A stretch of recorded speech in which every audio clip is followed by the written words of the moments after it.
जी, आवाज़ आ रही है? आ रही है। अमृता जी हैं, हरिराम मीणा साहब हैं, डॉक्टर DM मिश्र हैं, बहुत बहुत धन्यवाद। अरे आ रही है आवाज़, मीणा साहब ने लिख दिया है। तो अमृता जी शुरू करें? जी जी जी, ठीक है। अशोक राही जी आ गए हैं, बहुत बहुत धन्यवाद, बहुत बहुत। राजस्थान फोरम किशोर जी आ गए हैं, बहुत बहुत धन्यवाद। नमस्कार, नमस्कार सभी को नमस्कार करता हूँ, सभी का अभिवादन करता हूँ। चलिए ठीक है, शुरू करते हैं। 5 मिनट ऊपर हो गए हैं, क्षमा चाहता हूँ। दरअसल ये आयोजन राजस्थान फोरम के अंतर्गत हो रहा है। इसका शीर्षक दिया है आदरणीय विश्व मोहन भट्ट जी ने, जो बहुत बड़े कलाकार हैं, संगीतविद हैं, चतुरंग। चूँकि कला के कई अंग होते हैं, इसलिए चतुरंग शब्द बहुत अच्छा मुझे लग रहा है। और सबसे बड़ी बात यह है कि यह कलाकारों के लिए, ख़ास तौर से इस लॉकडाउन में उन कलाकारों के सहयोग के लिए यह आयोजन हो रहा है जो थोड़ा मतलब परेशानी में है। तो ये अच्छी बात है। और सभी विधाएं इसमें हैं, संगीत भी है, साहित्य भी है, चित्र भी है, मूर्ति भी है, स्थापत्य भी होगा, मुझे ऐसा लग रहा है, स्थापत्य कला भी होगी। तो मित्रों, मैं भी स्वागत करता हूं और आपको नमस्कार करते हुए, प्रणाम करते हुए अपनी बात की शुरुआत करता हूं। इसमें मुझसे कहा गया है कि मैं अपने बारे में स्वयं ही बताऊं, मेरी अपनी रचना यात्रा, मेरी अपनी जीवन यात्रा, उसके माध्यम से मैं बातों को स्वयं रखूं। हालांकि मुझे बड़ा अजीब लग रहा है कि मैं अपने बारे में स्वयं कहूं। तुलसीदास जी ने तो रामचरितमानस में अंगद के मुंह से कहलवाया है, अपने मुंह तुम आपन करनी। अंगद कहता है, अरे रावण, तू अपने मुंह से अपनी ही करनी कहता है, और तूने एक आध बार नहीं, लाखों बार तू कहता है कि मैं इतना वीर हूँ, मैं इतना प्रतापी हूँ। तो हमारी जो सभ्यता है, हमारी जो संस्कृति है, उसमें दरअसल अपने बारे में बहुत लोगों ने कहा नहीं है, स्वयं नहीं कहा। इसका हालांकि नुकसान भी हुआ कि सही तरह से इतिहास लेखन में बड़ी दिक्कत आई, लेकिन फिर भी हमारे यहाँ अपने बारे में कहने की परंपरा नहीं रही है कि अपने बारे में स्वयं कहे। ये उस समय तक नहीं रही जब पुराना समाज था, वो लोग झिझकते थे अपने बारे में कहने में। लेकिन अब तो साहब अपने बारे में ही सबसे ज़्यादा आदमी कहता है और किसी दूसरे के बारे में कहता ही नहीं है। जब आप अपने बारे में स्वयं कहने लग जाएगा तो फिर दूसरों के बारे में नहीं कहेगा। हम बहुत सी शिकायत करते हैं कि साहब अपने बारे में ये कहते हैं, तो आपने सिखाया ही ये है हर आदमी अपने बारे में कहे। तो ये हमारी परंपरा नहीं है। अपने मुंह से जो बात कहता है, स्वयं अपनी बड़ाई करता है, स्वयं अपने बारे में कहता है, तो ये समाज में कोई बहुत बड़ा संदेश इसका जाता नहीं है। लेकिन आधुनिक सभ्यता में जो वैयक्तिकता को खास जगह दी गई है, क्योंकि पुराना जो समाज होता था, उस पुराने समाजों में, खासतौर से सामंती समाजों में, व्यक्ति का ज़्यादा महत्व नहीं होता था, समाजों का होता था। इसलिए व्यक्ति को बोलने नहीं देते थे। लेकिन आधुनिक युग में व्यक्ति का महत्व स्थापित किया, प्रजातंत्र ने व्यक्ति के महत्व को स्थापित किया, इसलिए व्यक्ति को बोलने का बहुत अवसर मिला। ये अच्छा भी है, एक तरह से अच्छा भी है। दरअसल दोनों बातें हैं। अब ये व्यक्ति पर निर्भर करता है, वो अपने बारे में स्वयं ज़्यादा बोलता है या अपने को छुपाते हुए अपने बारे में बोलता है। ये कला की बात है कि अपने को छुपा भी जाएं आप और अपने बारे में भी बोल जाएं। ये बात यहाँ होती है। जैसे कलाकार स्वयं अपने बारे में नहीं बोलता, लेकिन कलाकार के जो एक्शन हैं, कलाकार का जो अभिनय है, कलाकार के जो शब्द हैं, वो सब कुछ बतला देते हैं कि ये कलाकार क्या है। तो कोशिश में मेरी यही रहेगी। बहरहाल अच्छा लग रहा है। राजस्थान फोरम जयपुर ने इस चतुरंग आयोजन में मुझे याद किया। हालांकि इसके पीछे हमारे साथी नंद भारद्वाज जी, हमारे साथी अशोक राही जी, ये जरूर रहे होंगे। आ गए नंद भारद्वाज जी, बहुत बहुत धन्यवाद आपका। क्यों किसी ने तो नाम सुझाया होगा, मुझे कौन जानता है जयपुर में। तो नंद भारद्वाज जी का फ़ोन एक रोज़ मेरे पास आया और अशोक राही जी का रेफरेंस मुझे तब मालूम हुआ जब सर्वेश भट्ट जी ने, जो राजस्थान फोरम के संचालक है एक तरह से व्यावहारिक, उन्होंने मुझसे फ़ोन पर कहा कि अशोक राही जी ने कहा है कि आप अपनी रामलीला के बारे में भी कुछ बताइए। मैंने कहा वो तो मेरी जीवन यात्रा का हिस्सा है, तो मैं जब अपने बारे में कहूँगा, अपने रचनात्मक अनुभवों के बारे में कहूँगा तो वो बात भी आ जाएगी। बहरहाल मैं 1947 में मेरा जन्म हुआ। 1947 शब्द सुनते ही हम सब जानते हैं हम कितने रोमांचित होते हैं। शब्द बहुत महत्व रखते हैं, संख्याएं बहुत महत्व रखती हैं ज़िंदगी में। 1947 हमारी ज़िंदगी में बहुत बड़ा महत्व रखता है। जैसे 1857, इस 1857 हमारे लिए गिनती नहीं है, संख्या नहीं है, इसका बहुत बड़ा अर्थ हमारे लिए है। 1857, 1947 ये हमारे बहुत बड़े, ये संख्यात्मक शब्द नहीं हैं, ये अवधारणात्मक शब्द हैं हमारे लिए। ये हमारे मन में धारणाएं पैदा करते हैं। तो 1947 में मेरा जन्म हुआ। आज़ादी भी 1947 में मिली। उस आज़ादी में दरअसल कितने लोग बलिदान उनका हुआ, कितने लोगों को का उत्पीड़न हुआ, दमन हुआ, ये हम सब जानते हैं। तो 1947 एक बहुत बड़ा शब्द हमको मतलब एक प्रेरित भी करता है, उत्साहित भी करता है और सोचने के लिए मजबूर भी करता है। ये तीनों बातें उसके साथ जुड़ी हुई हैं।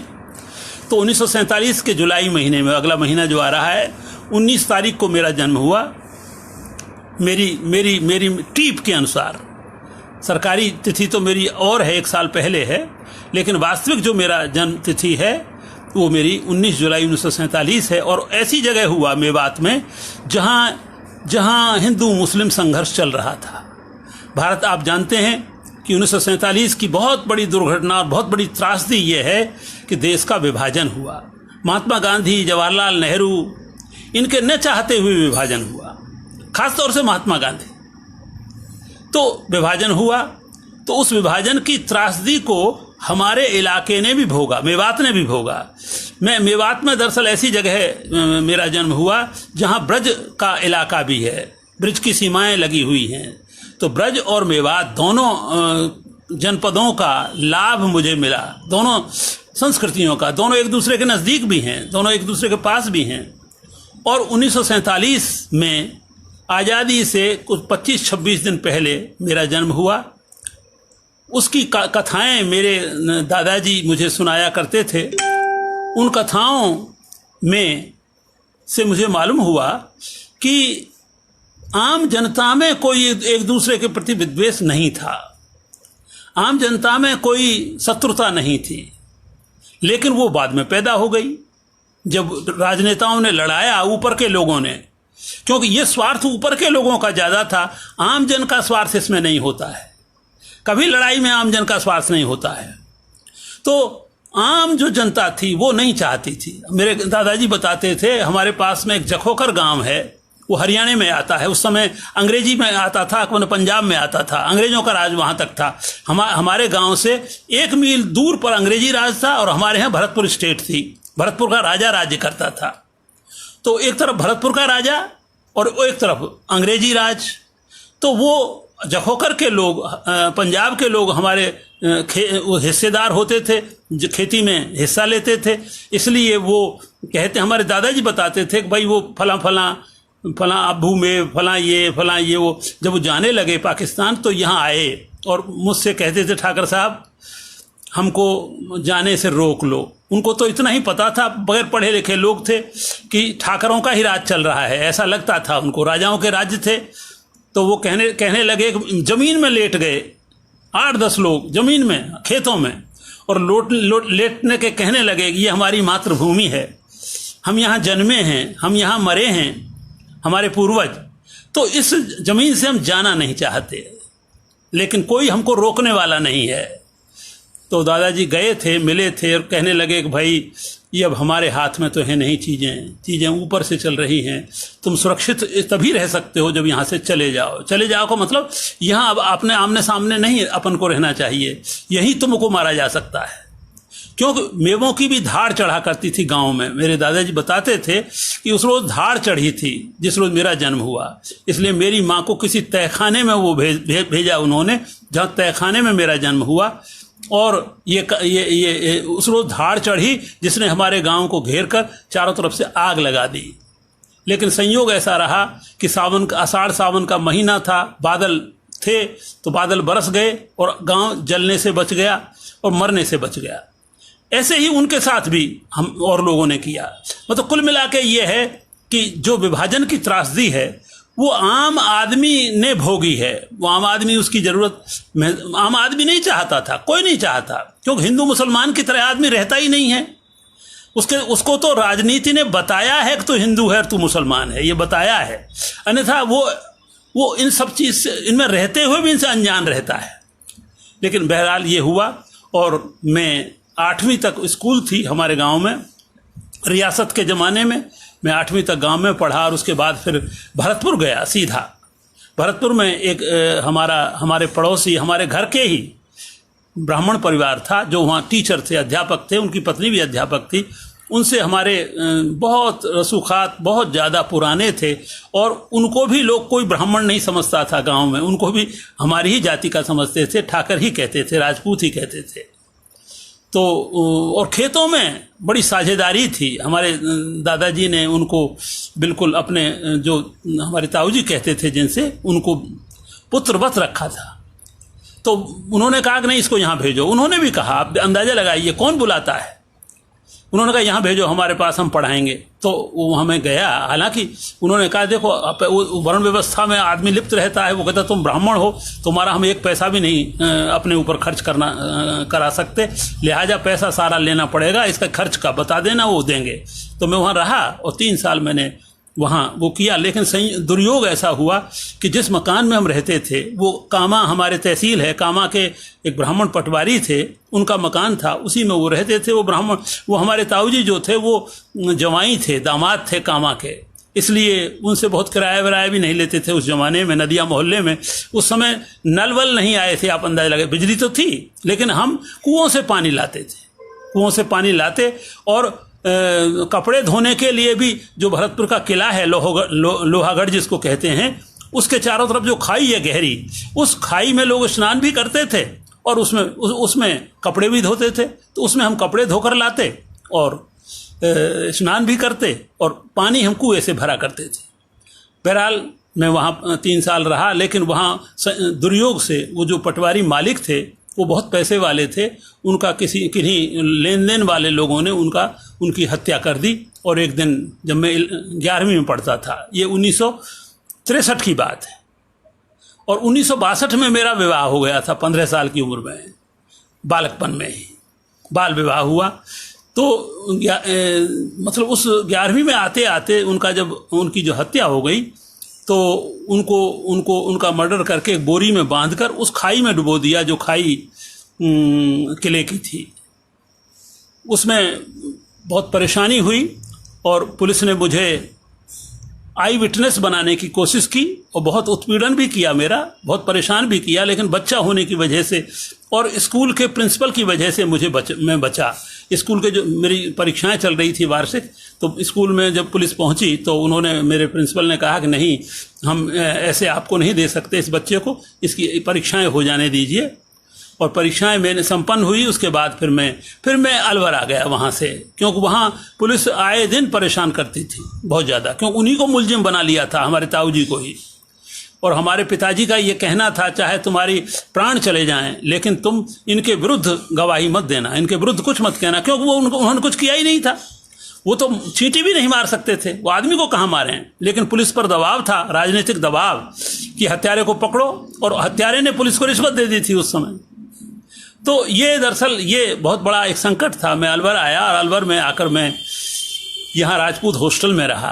30 रुपया महीना उस समय वजीफा मिलता था। मैं चूंकि अकेला फर्स्ट आया था भरतपुर कॉलेज स्कूल में, अकेला आर्ट्स फैकल्टी में। ये तो पता ही नहीं होता था कि आर्ट्स लेनी है, कि साइंस लेनी है, कि एग्रीकल्चर लेनी है, कॉमर्स लेनी है, तो हमें पता ही नहीं, कुछ जानते ही नहीं थे, गाँव के लोग थे। तो जो ताऊजी ने कहा, वो संस्कृत के अध्यापक थे, उन्होंने कहा भैया अपन तो साहित्य पढ़ने वाले लोग हैं, हिंदी संस्कृत पढ़ो। तो हिंदी संस्कृति पढ़ी। उसके बाद अलवर आया तो अलवर में भी संयोग से जो हमारे टीचर थे डॉक्टर जयसिंह नीरज, और हॉस्टल के वार्डन भी थे, राजपूत हॉस्टल जिसमें मैं पढ़ता था उसके वार्डन भी थे, उन्होंने कहा तुम हिंदी में ऑनर्स ले लो, ऑनर्स खुल रही है आरआर कॉलेज में। तो हिंदी में ऑनर्स ले ली, ऑनर्स ली तो फिर सब्सिडियरी सब्जेक्ट क्या लेंगे, सहायक विषय, तो सहायक विषय पॉलिटिकल साइंस था और संस्कृत था मेरे पास। तो संयोग से मैंने संस्कृति ली क्योंकि संस्कृत में मेरी रुचि थी, और ये रुचि मुझे हमारे ब्राह्मण परिवार के साथ उनके संस्कारों की वजह से भी हुई। वो लोग संस्कृत जानते थे और साहित्य भी जानते थे, और गांव की रामलीला में वो अभिनय भी किया करते थे। हमारे ताऊ जी ने, हमारे चाचा जी जो छोटे भाई थे उनके रेवती रमन शर्मा तिवारी, उन्होंने दोनों ने बड़ा अभिनय किया था। तो राम भी बने थे, लक्ष्मण भी बने थे, और रेवती चाचा जी जिनको हम कहते थे वो तो मेरे सामने रावण भी बनते थे, मेरे सामने कुंभकर्ण भी बनते थे, और भरतपुर जाने के बाद भी लगभग 15-20 रोज के लिए गांव आते थे। ऐसा लगाव था गांव से, और रामलीला में भाग लेते थे क्योंकि रामलीला हमारे गांव में 1853 से चली आ रही थी, 1853 से, और उसको गांव के लोग ही करते थे। पैसा, कलाकारी सब कुछ गांव के लोगों की थी, कोई बाहर से नहीं आता था।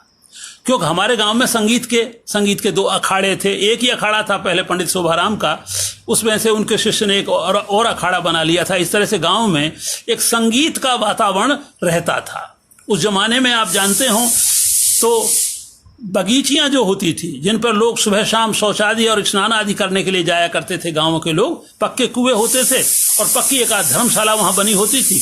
वहां शनिवार और मंगलवार के दिन संगीत होता था, संगीत का आयोजन होता था। कोई ना कोई मंदिर भी उन जगहों पर होता था। तो संगीत का आयोजन होता था, और संगीत का आप जानते हैं वो लोक संगीत ही ज्यादा होता है। संगीत में वो कोई शास्त्रीय संगीत बहुत नहीं होता, हालांकि जो गुरु होते थे, उस्ताद होते थे, वो थोड़ा बहुत संगीत का शास्त्र भी जानते थे। तो उससे गांव में एक संगीत का वातावरण रहता था। मैं ये मानता हूं कि जो लोग संगीत से जुड़े नहीं रहते वो लोग आधे अधूरे मनुष्य होते हैं। संगीत मनुष्य को पूरा बनाता है, साहित्य भी उतना नहीं बनाता जितना संगीत बनाता है, क्योंकि संगीत का मतलब राग है, राग, उसमें राग गाया जाता है, वो रागात्मकता पैदा करता है, वो जिंदगी को सरस बनाता है, वो जिंदगी की नीरसता से लड़ना सिखाता है। तो ये जो सारा पक्ष है संगीत का, वो मेरे जीवन में रामलीला के मार्फत, और उन संगीतों के जो अखाड़े थे, उन अखाड़ों में जो नियमित संगीत होता था शनिवार और मंगलवार को खास तौर से, उनमें हम लोग शामिल होते थे बच्चे के तौर पर। हालांकि मैं 13 साल तक ही गांव में रहा, उसके बाद फिर मेरा आना जाना रहा, और आना जाना भी इतना रहा, एमए तक पढ़ा, तब भी मैं दरअसल वो जो एक मानसिकता होती है गांव के प्रति, वो मेरी मानसिकता थी। मैं शहर में नहीं रह सकता था, गांव भागता था बहुत जल्दी, और उसके पीछे घर वाले इतने नहीं थे जितने ये कारण थे। संगीत था, साहित्य भी रामलीला के मार्फत आया, तो साहित्य और संगीत, और तीसरा जो कला है वो कला आई दरअसल चित्रकला। वो चित्रकला आई हिंडोलों के माध्यम से। हमारे गांव में 9 मंदिर थे, अब तो बहुत हो गए, लेकिन 9 प्रमुख मंदिर हुआ करते थे उस जमाने में, और अच्छे मंदिर थे। उनमें हिंडोले सजते थे सावन के महीने में। उन हिंडोलों में सजाने में, हिंडोलों को, उनका मंदिर का सौंदर्यीकरण करने में हम बच्चों की बहुत बड़ी भूमिका होती थी। उसमें बहुत पूरे 24 घंटे लगे रहते थे, ऐसी हालत थी, प्रतियोगिता रहती थी। तो ये कलाओं का जो हमारे अवचेतन में जो संस्कार पैदा हुआ कला का, वो मैं समझता हूं ऐसे ही पैदा हुआ। और बिना सारी कलाओं के संयोग से साहित्य भी बहुत अधूरी कला रहता है।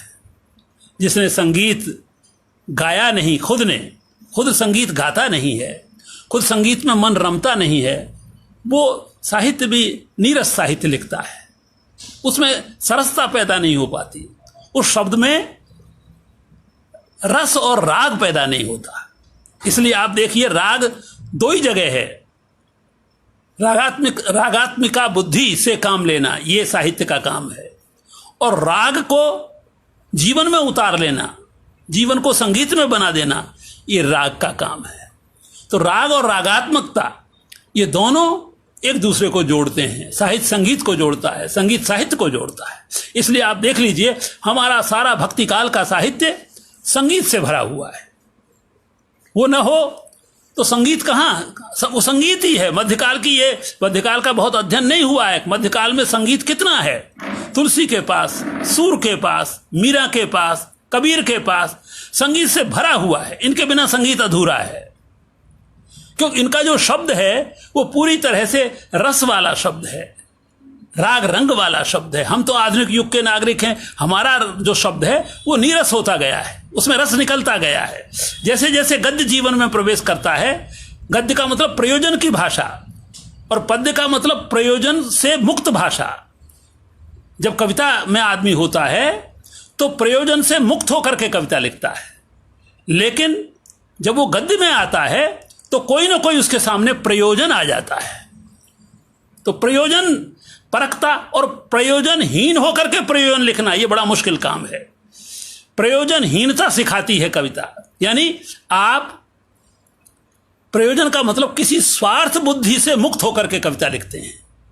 तो स्वार्थ बुद्धि से मुक्त होकर के जब कविता लिखेंगे तो वो प्रयोजनहीनता पैदा कर देती है और आप एक निर्मल मनुष्य हो जाते हैं, जिसके ऊपर कोई स्वार्थ के संकुचित जो संबंध हैं उनकी धारणाओं से कभी मुक्त हो गया है।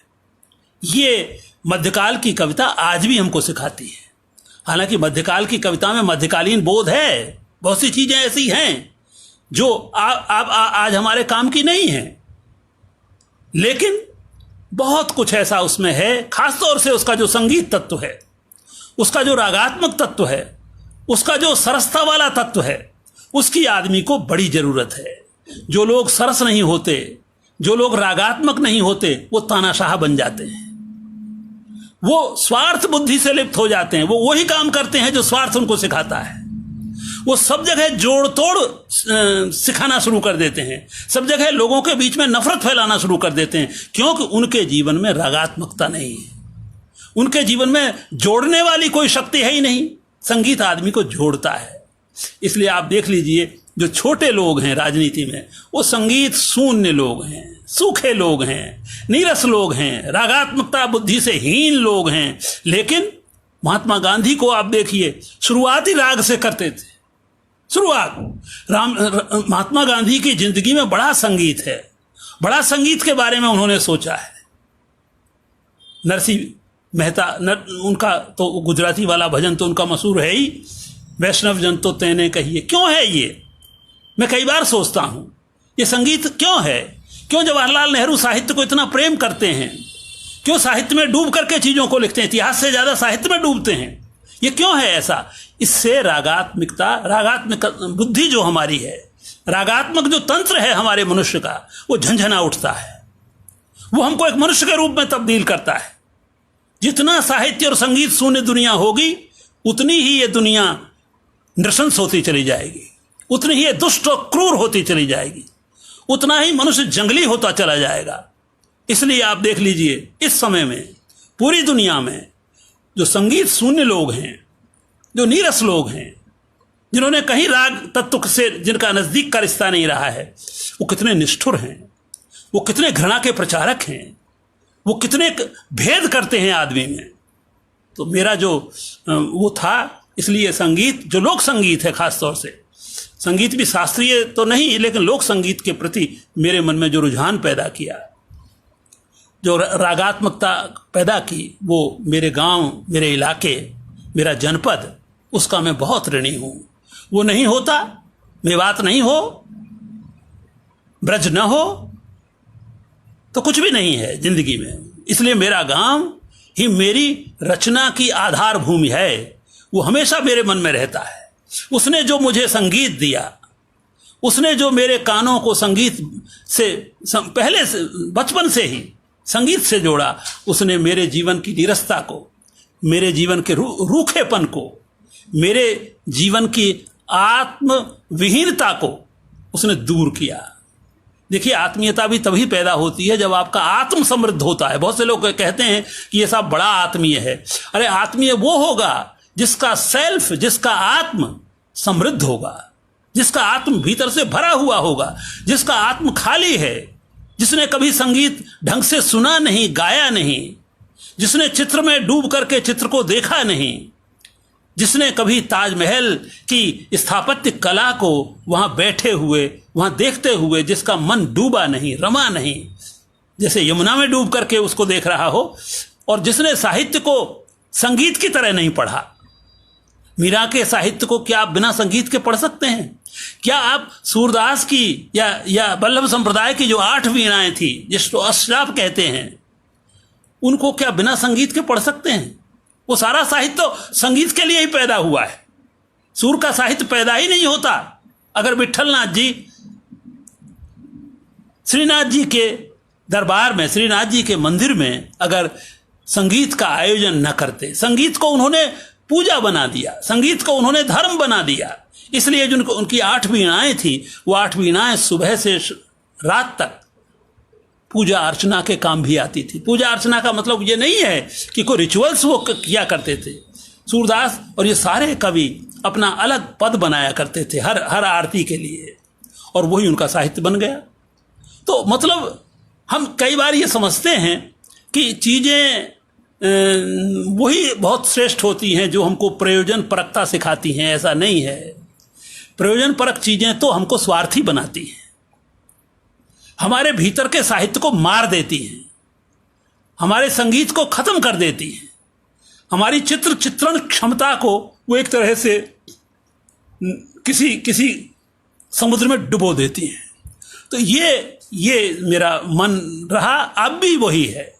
मैं हालांकि गांव जाने का संपर्क बना रहा, इसलिए बना रहा कि रामलीला से संपर्क बना रहा, उससे गहरा संपर्क हो गया। बहरहाल क्षमा करें, मैं 3 साल अलवर में पढ़ा, और 3 साल के बाद चूंकि एमए यहाँ हुआ नहीं करता था, इसलिए मैं एमए करने के लिए 1968 में मैंने एमए किया। 1966 में मैं यहाँ से जयपुर गया, और जयपुर में संयोग से मेरे जो टीचर थे प्रोफेसर जीएस सत्येंद्र, वो लोक साहित्य के विद्वान थे बहुत बड़े, जिन्होंने ब्रज लोक साहित्य का बहुत गहराई से अध्ययन किया था। वो मथुरा भी रहे थे, आगरा भी रहे थे, उसके बाद जयपुर प्रोफेसर होकर आए थे। उन्होंने एक काम और किया मेरे लिए कि पीएचडी का जो मैं उस समय 1968 में ही नौकरी में आ गया था, प्योरली टेम्परेरी, चूरू में रहा, सुजानगढ़ रहा, सरदार शहर रहा, 3 साल वहाँ रहा, लेकिन प्योरली टेम्परेरी रहा। फिर मैं मध्य प्रदेश चला गया, वहाँ 1 साल वहाँ मेरा पीएससी से सिलेक्शन हो गया था इंदौर से, तो वहाँ रहा, वहाँ 1 साल रहा, लेकिन फिर यहाँ सिलेक्शन हो गया। 1975 से फिर मैंने बाकायदा नियमित रूप से यहाँ नौकरी की शुरुआत की सिरोही से। मैं ये इसलिए कहना चाहता हूँ कि जब मैं दौसा में था 1974 में, तो डॉक्टर सत्येंद्र हमारे प्रोफेसर थे, और वो मुझे बहुत प्यार करते थे लोक साहित्य की वजह से, खासतौर से शायद ये कारण रहा होगा। और मेरा संगीत के प्रति जो रुझान था, उसके लिए मेरे बारे में बहुत वो रखते थे, और ये भी जानते थे कि भाई इनका कोई नहीं है यहाँ। वो सबके गुरुओं के चेले थे, कोई कैसा चेला था, कोई कैसा था, हम लोग तो विशुद्ध वैसे ही चेले थे। तो ये सारा हमारे जीवन में पैदा हुआ। तो उन्होंने एमए में मुझसे कहा कि तुम्हारा कौन सा इलाका है, पूछते थे। मैंने कहा मेरा तो साहब, अब मैं अलवर से आया हूँ, इलाका तो मेरा भरतपुर है। तो अलवर में क्या है, लोक साहित्य में क्या है, पूछते सारा, वहाँ पूछते। मैंने कहा एक जैसा ही है, ब्रज का नज़दीक है, अलवर में भी एक हिस्सा ब्रज का है।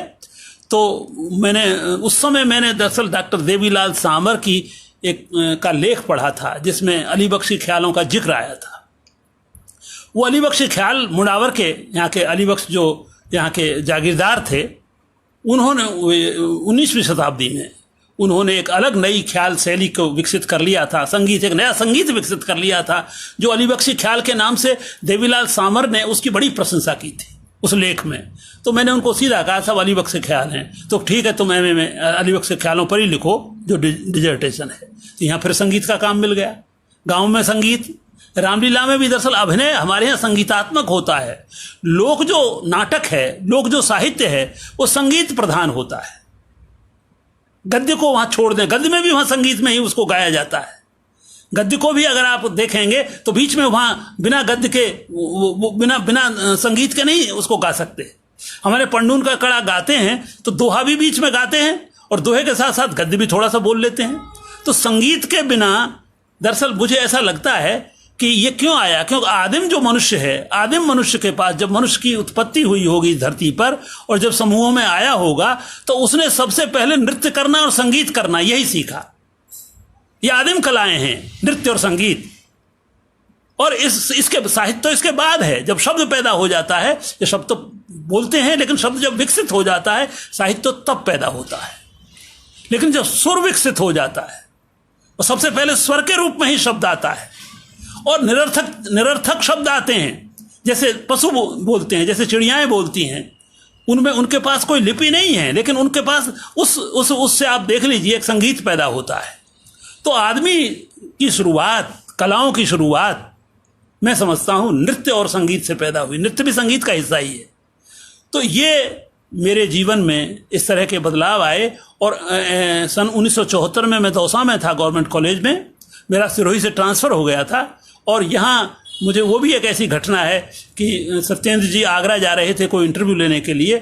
मेरी बात हुई, उस समय चिट्ठी लिखते थे, पोस्ट कार्ड। उनसे कहा कि भाई फलां दिन मैं आगरा जाऊँगा, तुम दौसा रेलवे स्टेशन पर आ जाना, वहाँ 2 मिनट गाड़ी ठहरती है, फलां कंपार्टमेंट में मैं रहूँगा, वहाँ तुम्हारा ये सब्जेक्ट तय कर दूँगा कि कौन सा तुम्हें विषय लेना है।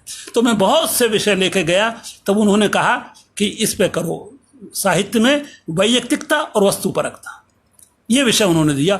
मैंने उनसे कहा, मैंने कहा ये तो सब बड़ा मुश्किल विषय है, वैयक्तिकता और वस्तुपरकता को मैं कैसे जान पाऊँगा। कि रिसर्च कर रहे हो, अनुसंधान कर रहे हो तो जानो। और क्या है, पहले से ही अगर होता तो रिसर्च कहाँ होती, वो नकल करोगे, ऐसा विषय लोगे जिसमें नकल हो जाए। उन्होंने कहा, मैंने कहा साहब ऐसा तो मैं नहीं लेना चाहता, लेकिन मुझे समझ में नहीं आ रहा है कि साहित्य में वैयक्तिकता और वस्तुपरकता क्या होती है।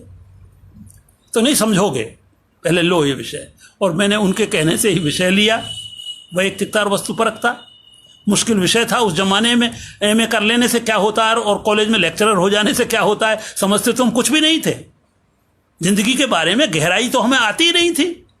हम तो बहुत सुपरफिशियल, सतही ज्ञान हमको लोगों को था, बहुत सतही। अब तो और भी सोचता हूं कि एमए जब हमने किया, पीएचडी जब हमने की, तो हमको कोई बहुत ज़्यादा ज्ञान नहीं था। हम चीज़ों को समझते नहीं थे, गहराई से नहीं समझते थे, हम रट लेते थे, बस रटंत्र विद्या थी। रटना और जिंदगी से सीखना ये दोनों बहुत अलग अलग बातें हैं। पीएचडी करते हुए मैंने वस्तुपरकता और वैयक्तिकता को जाना। और ये इसके बाद इमरजेंसी लगी 75 में। इमरजेंसी में मुझे मेरा ट्रांसफ़र दौसा से फिर 1 साल बाद बूंदी कर दिया गया। और वहाँ संयोग से रिसर्च करते हुए और आपातकाल के घुटन को भोगते हुए, आपातकाल का जो घुटन थी, घुटन क्या थी कि आप वैसा ही करेंगे जो राज्य कहेगा, राज्य के खिलाफ आप कुछ नहीं करेंगे। जो सत्ता कहेगी, सत्ता अगर कहती है 20 सूत्री कार्यक्रम पर भाषण देना तो इसी में भाषण दोगे, जो नहीं करेगा उसको जेल में ठूंस दिया जाएगा। ये आपातकाल होता है। सत्ता दरअसल सत्ता डरा करके आदमी को रखती है, या अपने लोगों को जो उसके नज़दीक होते हैं उनको लोभ दे करके रखती है कि तुमको फलां दे देंगे, तुमको फलां डिग्री दे देंगे, तुमको फलां उसका अध्यक्ष बना देंगे, तुमको ये करा देंगे। यह तो लोभ देती है। या फिर जो लोभ में नहीं आ पाते हैं उनको डराती है। तो उस समय इससे लोकतंत्र को खतरा पैदा होता है, जब राज्य सत्ता बहुत ज़्यादा हस्तक्षेप आपकी ज़िंदगी में करने लगती है, बहुत ज़्यादा, कदम कदम पर आपको बोलने नहीं देती है, आपको विरोध नहीं करने देती है, आपके ऊपर कानून पर कानून लगा देती है और कानूनों को अपने अनुसार बदल लेती है। तो वो आपातकाल ही होता है, भले से हम उसको लोकतंत्र कहते रहें। वोट पड़ जाए तो भी वो लोकतंत्र नहीं होता। लोकतंत्र तो तभी होता है जब लोग उसमें स्वाधीन महसूस करता है। अगर लोग स्वाधीन महसूस नहीं करता, पराधीन का भाव पैदा हो जाता है, तो त्रासदियां घटित होने लगती हैं। ये जो सारी चीज़ें आने लगी, इन सब चीज़ों से मेरे मन में परिवर्तन हुआ। और बहुत बड़ा परिवर्तन ये हुआ कि मैं भाववादी दर्शन से यथार्थवादी दर्शन की ओर आ गया। बस ये है। भाववादी दर्शन से मैं कुछ समझ नहीं पाया था, जिंदगी क्या है, उसकी सच्चाई को नहीं जान पाया था। सच्चाई को जाना मैं जब इमरजेंसी में मैंने साहित्य में वैयक्तिकता और वस्तुपरकता का अन्वेषण किया इन दोनों धारणाओं का, तब मुझे मालूम पड़ा कि वस्तुपरकता तो तभी आती है जब आदमी यथार्थवादी होता है, जब यथार्थ को जानता है। अन्यथा आदमी जीवन भर सब्जेक्टिव बना रहता है, और ये सब्जेक्टिविटी बहुत बड़ा खतरा है आदमी के लिए, मनुष्यता के लिए भी खतरा है सब्जेक्टिविटी, और सब्जेक्टिविटी लोकतंत्र के लिए भी खतरा है। हालांकि रचनात्मकता के लिए एक दूसरे तरह की सब्जेक्टिविटी की जरूरत होती है, एक दूसरे तरह की रचनात्मक। देखिए कैसा वो है ये द्वंद्व कि जो बहुत खतरनाक होती है वही बहुत रचनात्मक बन जाती है। हमारे कवियों की जो सब्जेक्टिविटी है, चूंकि वो आत्मबद्ध दशा से ऊपर उठ जाते हैं, इसलिए उनकी सब्जेक्टिविटी क्रिएटिव हो जाती है। और हमारे क्षमा करें, हमारी जो क्रिएटिविटी है, हमारी जो रचनात्मकता है, स्वार्थी लोगों की जो वैयक्तिकता है, वो विध्वंसात्मक होती है। ये उससे समझ में आया।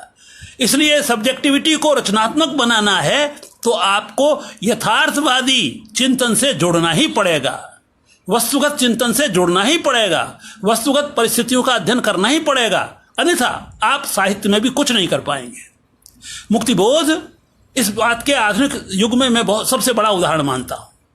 जो जितनी वैयक्तिकता समृद्ध उस आदमी की है, उतनी ही वस्तुगत जो समृद्धि है उनके यहां है। यह बात प्रेमचंद में है। जितने वैयक्तिक ढंग से वो चीजों को रचनात्मक बनाते हैं, उतने ही वो वस्तुगत परिस्थितियों के नजदीक रहते हैं, क्योंकि वस्तुगतता को समझे बिना उनकी वैयक्तिकता भी समृद्ध नहीं हो सकती थी। ये दोनों का रिश्ता क्या है? दोनों का बड़ा गहरा रिश्ता है। या तो आदमी जो बहुत नीरस होता है पूरी तरह वस्तुगत हो जाता है, या ज्यादातर लोग जिंदगी भर सब्जेक्टिव बने रहते हैं। वो अपनी वैयक्तिकता का क्षरण नहीं कर पाते, वैयक्तिकता से मुक्त नहीं हो पाते। ये जो मेरे मन में आया फर्क, ये कोटा और बूंदी की वजह से आया, हाड़ौती के इलाके से आया, और बाद में गंगापुर आया 1978 में। तो फिर मुझे विजेंद्र का संपर्क मिला। विजेंद्र जी जो भरतपुर से कृति और निकालते थे, संयोग से वो ब्रज का इलाका था, भरतपुर में मैं रहा था, तो उनसे एक रागात्मक रिश्ता मेरा जुड़ता चला गया, और चीज़ें आगे इस तरह से फिर मैंने आलोचना लेखन शुरू किया। मैं दरअसल अब समय चूंकि होने को है, 5-7 मिनट और रहे हैं, तो मैं संगीत की जो बात इसमें मैंने जोड़ी है, बहुत सी बातें जो की हैं, वो ये है कि वस्तुगत हुए बगैर आपकी जो वैयक्तिकता है वो अधूरी रहती है, विकलांग रहती है।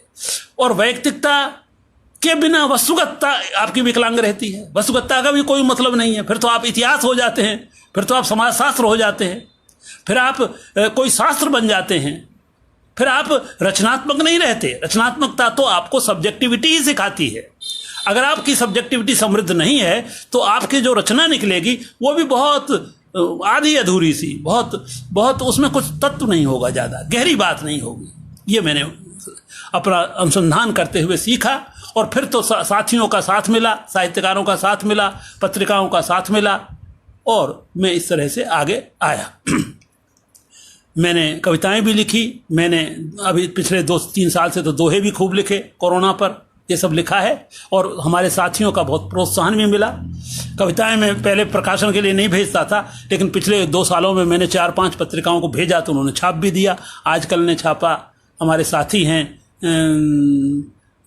कौशल किशोर, उनकी एक मैगजीन है, उसने छापा, मधुमती ने छापा।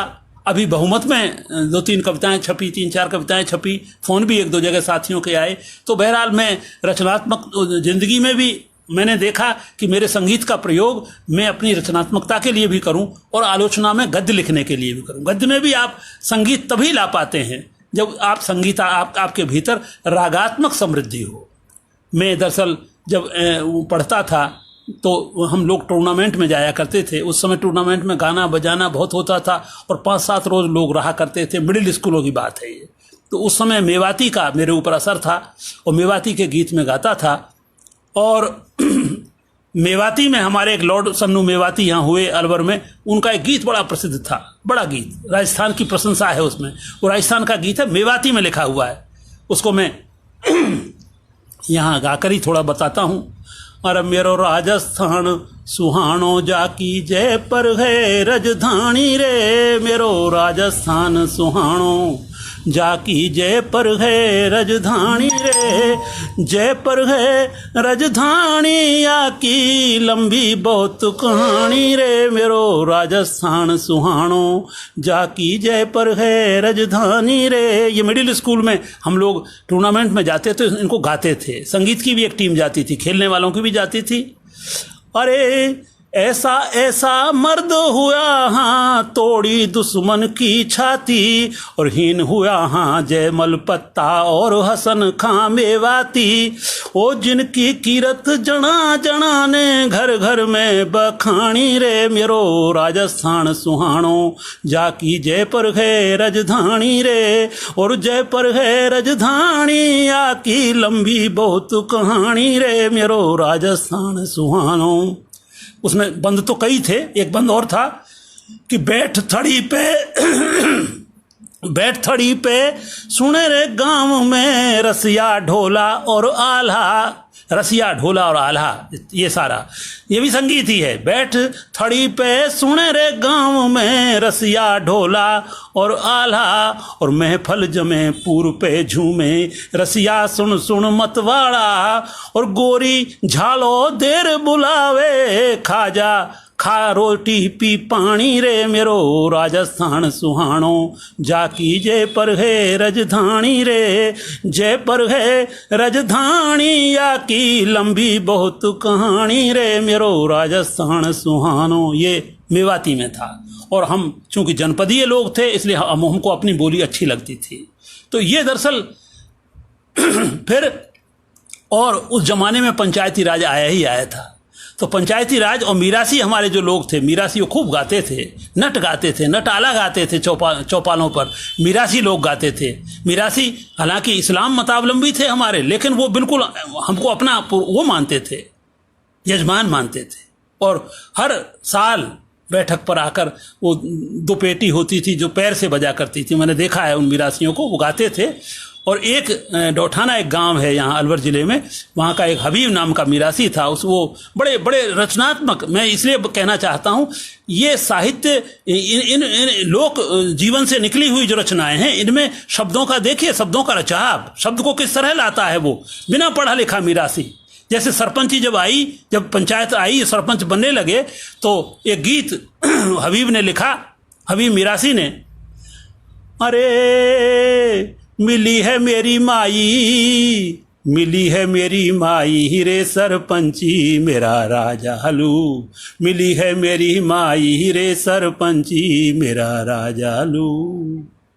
अब विकास और रिश्वत, भ्रष्टाचार, इन दोनों का क्या रिश्ता होता है? विकास बिना भ्रष्टाचार के नहीं होता है, ऐसा कुछ लोग मानते हैं। तो वो कहते हैं इस सरपंची से क्या हुआ है, देखिए शब्द रचना देखिए, ई सरपंची मिली यालू आलू बेली, ई सरपंची मिली यालू आलू बेली, सब सुखावे नासी रुपया धेली, सब सुखावे नासी रुपया धेली। नेक शर्म ना आई रे सरपंची मेरा राजा हलू, मिली है मेरी माई रे सरपंची मेरा राजा हलू। शब्द रचना देखिए, अलबेली शब्द का प्रयोग जिस तरह किया है, सरपंची मिली यालू अलबेली। और देखिए पहले जोताया ने गाड़ी पड्डा, पहले जोताया ने गाड़ी पड्डा, अब पहरण लगो कुरम का मोडा, अब पहरण लगो कुरम का मोडा। अरे याने तिखणी तो हवेली खिणवाई रे सरपंची मेरा राजालू, मिली है मेरी माई रे सरपंची मेरा राजालू। ओ पहले तो ही आके कच्ची मेड़ी, जो सत्ता से जुड़ जाता है वही धनवान होता चला जाता है। देखिए कैसी यथार्थ की पकड़ है। सत्ता में अगर आप चले गए, कैसे सरपंच बन गए या नौकर हो गए, कोई भी नौकर हो गए, तो फिर आदमी का जीवन बदल जाता है, रिश्वतें लेने लगता है।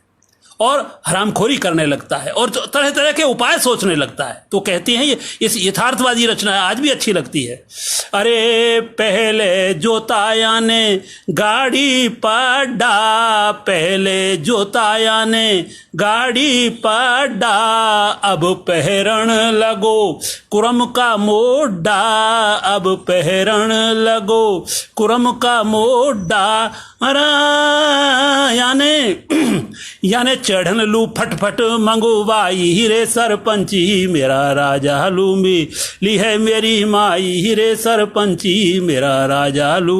भ्रष्टाचार पर और विकास पर एक छोटी सी रचना में किस तरह शब्दों का जो चयन है वो आप देखिए, अंदाजा लगाइए, आज भी उतनी ही ठीक लगती है। इसकी बड़ी लंबी व्याख्या की जा सकती है, इस गीत का बहुत बड़ा पाठ किया जा सकता है। ये मुझे आई। फिर दूसरा मेरा जो अली बख्श का संस्कार था वो तो अजीब तरह का है। जब मेरी शादी 1962 में हुई, 15 साल का था, तो हमारे ससुराल वाले 25-30 लोग हमारी पत्नी को लेने के लिए गए विवाह के बाद। तो उस जमाने में गांव के लोगों में एक तार भाईचारा बहुत था। हमारे गांव में महफिल जमी हमारी, उस पर हमारे यहाँ भी संगीत के अखाड़े थे। उन पंडितों को ये गुमान था कि हमसे ज़्यादा संगीत में कोई प्रवीण नहीं है। तो उन हमारे ससुराल वालों के साथ, ललिहारों के साथ, एक सौदान सिंह नाम के एक गायक थे, वो राजपूत थे, लेकिन वो गायकी में बहुत ऊंचे थे। अली बख्श गाते थे केवल, और अली बख्श को बहुत ऊंचे तरीके से गाते थे, बहुत रागात्मक तरीके से गाते थे। एक गीत में ही, आलाप में ही आप देखिए 10-10, 15-15 मिनट एक गीत उनका खत्म होता था। ये बहुत बड़ी बात है। जैसे शास्त्रीय नहीं होता था, लेकिन वो उसको शास्त्रीय बना देते थे। तो वो अली बख्श का प्रभाव मेरे ऊपर था, और आप अंदाजा लगाइए, उनको गांव वालों ने रोका। फिर जब उन्होंने सुनाया, एक दिन पूरी रात हो गई और सुनते हुए मन नहीं भरा, तो कहा नहीं, कल हमारी तरफ से भोजन होगा, आप ठहरेंगे। दूसरे दिन उन्होंने ठहराया, फिर तीसरे दिन ठहराया, और लिहाजा 4-5 रोज में गए वापस। ये उस जमाने में ये सब चीज़ें थी, जो उस वक्त टेलीविज़न नहीं था और चीज़ें नहीं थी। लोग स्वयं पैसिव नहीं था, एक्टिव था। आदमी स्वयं क्रिएट करता था, स्वयं संगीत में भाग लेता था, स्वयं संगीत को जीता था। अब संगीत को पीता है, अब संगीत का भोग करता है। संगीत का भोग करने से दुनिया नहीं बदलती है। आप संगीत में स्वयं शामिल हों, स्वयं उसको क्रिएट करें। ये उस जमाने में था। पूरा गांव शामिल होकर के उसको क्रिएट कर देता था कई बार। यही रामलीला की बात है। रामलीला में धार्मिकता नहीं है केवल। हमारे लोग बहुत से मानते हैं कि रामलीला केवल धार्मिक चीज है। अरे धार्मिक तो है, ये भी हम भी मानते हैं, लेकिन धार्मिक के अलावा उसमें बहुत सांसारिक है। बहुत उसमें जो इलाका होता है, उसके जीवंत तत्व 15 दिन में रामलीलाएं होती हैं, तो उसका वो रामलीला में वो 15 दिन में वो बातें सब आ जाती हैं जो हम जिंदगी में देखते हैं। वो सब रामलीला के एक्टर जो हैं, जो इम्प्रोवाइज करके, जिसको हम नाटक में इम्प्रोवाइजेशन कहते हैं, नाटक की, रामलीला की कोई एक थीम नहीं होती है, कोई एक किताब नहीं होती है। हर साल उसमें इम्प्रोवाइज करता है जो एक्टर होता है। अब ये एक्टर पर निर्भर करता है, कलाकार पर निर्भर करता है, चीज़ों को कैसे बदलता है। तो अली बख्श, और उससे मैं 2 उदाहरण दे करके बस अपनी बात समाप्त करता हूँ। दरअसल बहुत टाइम हो गया है, और वो भी ये कहेंगे, हाँ 4:30 तक ही उन्होंने मुझसे कहा था, लेकिन मैं लोभ संवरण नहीं कर पा रहा हूँ। बहरहाल मैं रामलीला से पहले अली बख्श के ख्यालों से थोड़ा सा कहता हूँ। अली बख्श का सबसे बड़ा देखिए संगीत का ये है कि अली बख्श चाहे चौहान राजपूतों से रांगड़े मुसलमान हो गए थे। रांगड़े कहते हैं, जो राजपूत मुसलमान हो गए थे उनको रांगड़े कहते हैं। तो वो ये हो गए थे, और लेकिन जो परंपरा थी पहले से, जो संस्कृति थी, वो छूटी नहीं थी। धर्म बदल लिया था, लेकिन संस्कृति नहीं बदल पाए थे। संस्कृति वही थी जो पहले से चली आ रही है।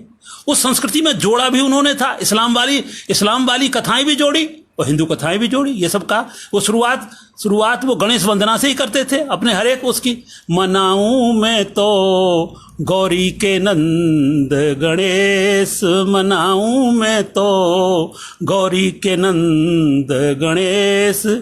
अरे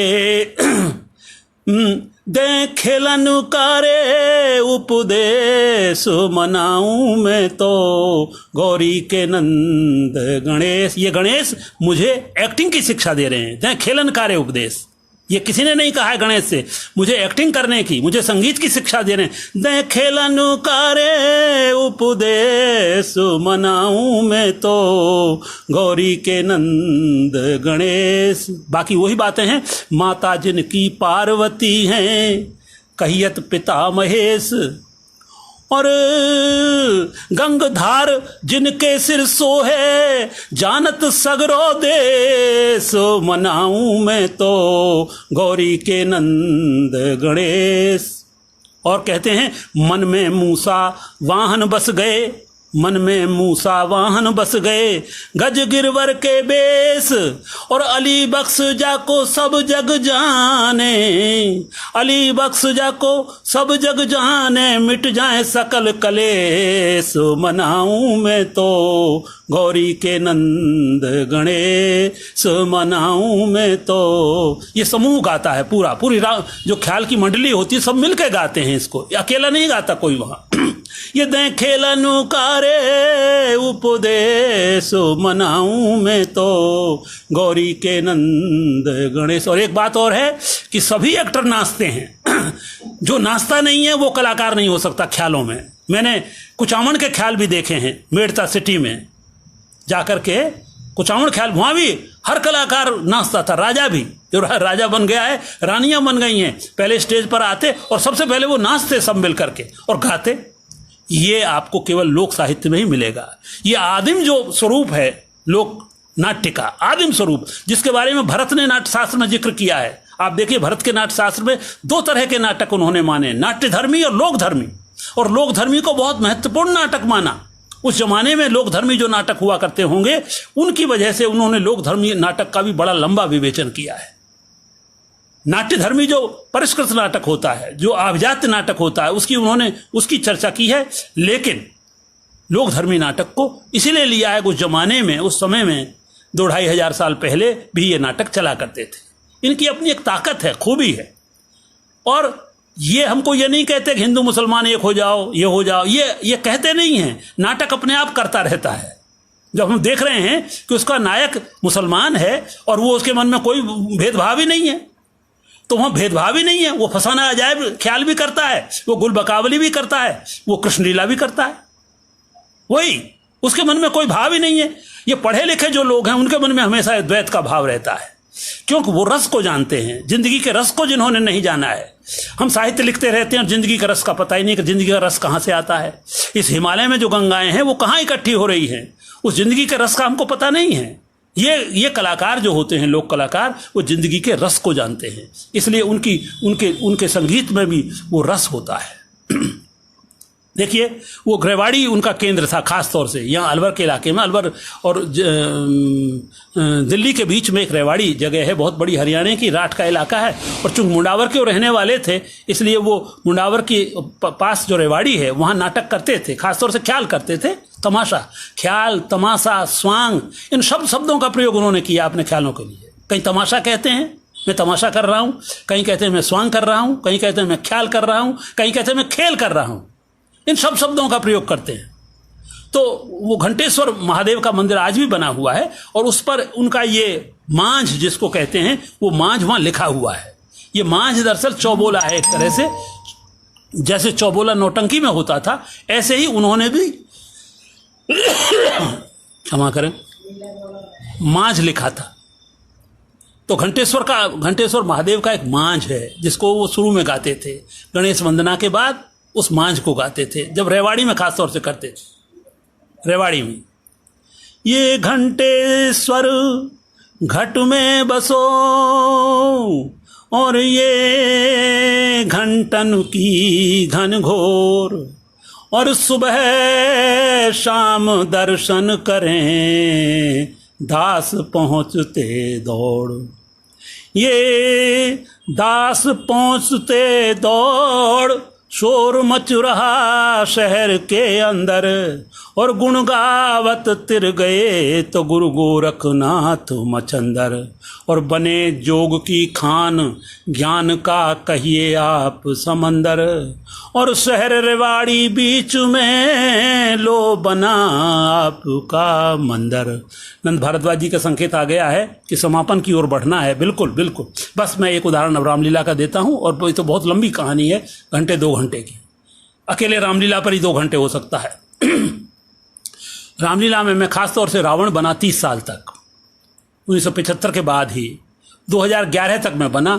जब मुझे हार्ट की प्रॉब्लम हुई तो फिर मैंने गांव वालों से क्षमा मांगते हुए छोड़ा। उसकी कहानी है मैं कैसे आया, मुझे रावण कैसे ज़बरदस्ती बनाया गया। और रावण के लिए मैंने कहा मुझे संगीत तो आता नहीं है, हालांकि आता था, लेकिन मैंने कहा भाई पब्लिक में संगीत गाना बड़ा मुश्किल होता है।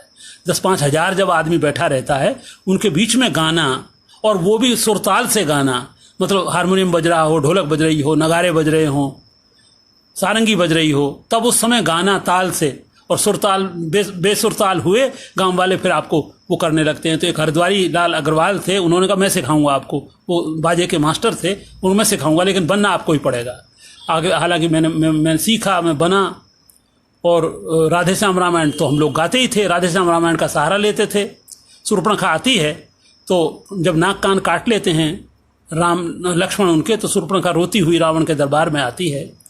तो वो कहते हैं, तो शूर्पणखा बार बार चिल्लाते हुए रोती हुई कहती है, ये सब जानते हैं। और राधेश्याम जी ने अपनी रामायण में इसको बहुत विस्तार से और अच्छी तरह से लिखा है। वो संवाद है छोटा। तो रावण पूछता है भाई तू वहाँ गई क्यों, तू क्यों गई है, क्यों गई वहाँ तू शूर्पणखे, और क्या मतलब था तेरा जाने का, कुछ भी तो कारण होगा ही तपस्वियों से नाक कटाने का। तो शूर्पणखा कहती है मैं सैर करन को गई वहाँ, उन तपस्वियों से मिलना चाहा, और इतने में छोटे तपस्वी ने मुझसे कुछ छल करना चाहा। और शूर्पणखा ने बना के कहा कि जब मैंने तेरा नाम लिया तो सुनते ही उन्होंने दी गाली, और फिर मेरे कान कतर डाले और मेरी नाक काट डाली। अब मेरी नाक गई सो गई, अपनी नाक बचा लो तुम, जग में अगर ऊंचा नाम नहीं तो नकटा नाम धरा लो तुम। इस तरह से उत्तेजित करती है शूर्पणखा। रावण पूछता है, रावण कहता है नारी की नाक काटने में, ये राधेश्याम जी की अपनी उपज है, अपनी बुद्धि की उपज है। नारी की नाक काटने में होती है नाक नहीं ऊंची, और अबला पर हाथ उठाने में उठती है धाक नहीं ऊंची। औरत की नाक काटने में ये कोई बहुत बड़ा काम किया है उन्होंने, कि वो काटें नाक कान तेरे और जिंदा रहें जमाने में, और टूटें ये 20 भुजा मेरी, लानत है शस्त्र उठाने में। दरअसल ये बहुत बड़ा संवाद है, और सारे पात्रों का ही फिर मुझे याद हो गया था। शूर्पणखा का क्या है, सीता का क्या है, रावण का क्या है, मारीच का क्या है, वो सारे संवाद एक दूसरे पात्र को याद हो जाते हैं। और वहाँ अभिनय का मतलब गाना ही है। देखिए लोकनाट्य में अभिनय वैसे नहीं होता है जैसे परिष्कृत और परिमार्जित नाटकों में होता है, वहाँ गाना ही नाटक है। अगर आपको गाना नहीं आता है तो आप सफल लोक कलाकार नहीं बन सकते, इसे बहुत जरूरी था। और वो जो भजन उन्होंने सिखाया आखिर में वो है, उसमें मैं समापन करता हूँ। आपको धन्यवाद देते हुए, राजस्थान फोरम को धन्यवाद देते हुए, सर्वेश भट्ट जी को खास तौर से, अमृता जी को और नंद भारद्वाज जी को और अशोक राही जी को, और आप सभी को जो देख रहे हैं, जो मेरा उत्साहवर्धन कर रहे हैं, उन सभी को मैं बहुत बहुत धन्यवाद देता हूँ, आभार प्रकट करता हूँ इस भजन के साथ। ये जो भजन मुझे सिखाया और जिसकी वजह से मुझे रावण के मैदान में उतारा, जो पब्लिकली गाना पड़ता है और मंच के बजाय वो नीचे उतर के गाना पड़ता है, दर्शकों में से गुजरते हुए गाना पड़ता है, जिसका मुझे डर लग रहा था। भज रे मन, साधु के वेश में है, खरताल हाथ में है, वीणा हाथ में है, वेश छुपा रखा है रावण ने, साधु बनकर आ गया है। भज रे मन रैन दिवस हरि नाम, भज रे मन रैन दिवस हरि नाम। झूठी माया के झगड़ों में मूर्ख क्यों भरमाया, झूठी माया के झगड़ों में मूर्ख क्यों भरमाया। इस चंचल काया का सुख है बादल जैसी छाया, इस चंचल काया का सुख है बादल जैसी छाया रे। घड़ी पल का आराम भज रे मन, रैन दिवस हरि नाम। भज रे मन, रैन दिवस हरि नाम। अंत समय में काम न आए कोई बंधु भ्राता, अंत समय में काम न आए कोई बंधु भ्राता। जैसे कोरोना में कहाँ है, कोरोना में न धन आया, न बंधु भ्राता आए, न परिवार आया। तो एक तरह से ये विराग पैदा करना, इसलिए एक रागात्मकता सही होनी चाहिए। तो कहता है कि अंत समय में काम न आए कोई बंधु भ्राता, सारा ठाठ पड़ा रह जाता हंस अकेला जाता। अरे परमेश्वर आता काम, परमेश्वर आता काम। भज रे मन, रैन दिवस हरि नाम। भज रे मन, रैन दिवस हरि नाम। धन्यवाद बहुत बहुत आपको, आपका बहुत समय लिया। और राजस्थान फोरम से क्षमा चाहते हुए कि शायद 4:30 बजे ही ख़त्म होना था, 5 मिनट देर से शुरू हुआ, लेकिन ये समय हो गया। मैं भी समय, मुझे तो नंद भारद्वाज जी ने याद दिलाया जब मुझे ध्यान आया, अरे बहुत हो गया है। तो बहुत बहुत आपका धन्यवाद, सभी को धन्यवाद, प्रणाम, नमस्कार।